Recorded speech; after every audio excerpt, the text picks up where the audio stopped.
ఉస్మానియా యూనివర్సిటీలో Bharat Ratna doctor BR Ambedkar వర్ధంతి.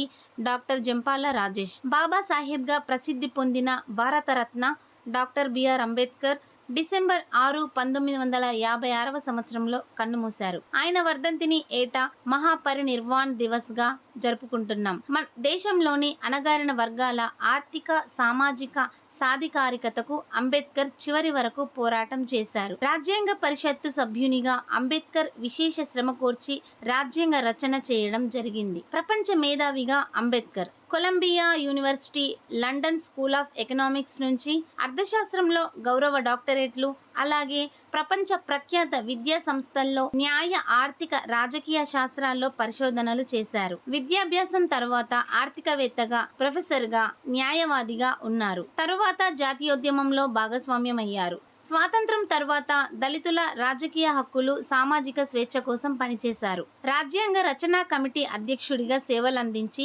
ప్రపంచంలోనే అత్యుత్తమ రాజ్యాంగం తయారీలో కీలక పాత్ర పోషించారు. అలాగే రిజర్వ్ బ్యాంక్ ఆఫ్ ఇండియా స్థాపనలో అంబేద్కర్ పాత్ర ఉంది. హిల్టన్ యంగ్ కమిటీకి బాబాసాహెబ్ అందించిన భావనతో కేంద్ర బ్యాంక్ ఏర్పాటయ్యింది. జీవితాంతం అణగారిన వర్గాల కోసం పోరాడి వారికి ఆశాజ్యోతిగా నిలిచారు. అంబేద్కర్ ఎవడి సొత్తు కాదు, రాజ్యాంగం మీ ఆట పుస్తకము కాదు. మా పోరాటాలతో చివరికి మేమే అంతం అయిపోయినా సరే మా ఉద్యమాన్ని ఎవడు ఆపలేడు. మీరు మోసం చేస్తూనే ఉన్నారు, ప్రజలు మోసపోతూనే ఉన్నారు. అంబేద్కర్ ఆ పేరుతో నిమ్న కులాల వారు కూడా రాజకీయం మొదలు పెట్టారు. పదవుల కోసం ఎలాంటి నీచ రాజకీయమైనా చేస్తున్నారు. ఒక పక్క మేము బడుగులం అంటూనే ఇంకో పక్క కుల రాజకీయాన్ని వల్లే ప్రోత్సహిస్తున్నారు. రిజర్వ్డ్ కేటగిరీలో ఎమ్మెల్యేలుగా గెలిపించింది మీరు హక్కులకై పోరాడుతారని, ముఖ్యమంత్రులకి బానిసలై బతుకుతారని కాదు. పదవులు లేనంత మాత్రాన మనం భారత పౌరులం కాకపోం. పోరాడితేనే నీ హక్కులు సాధ్యమవుతాయి. బాబా సాహెబ్ వర్ధంతి కార్యక్రమంలో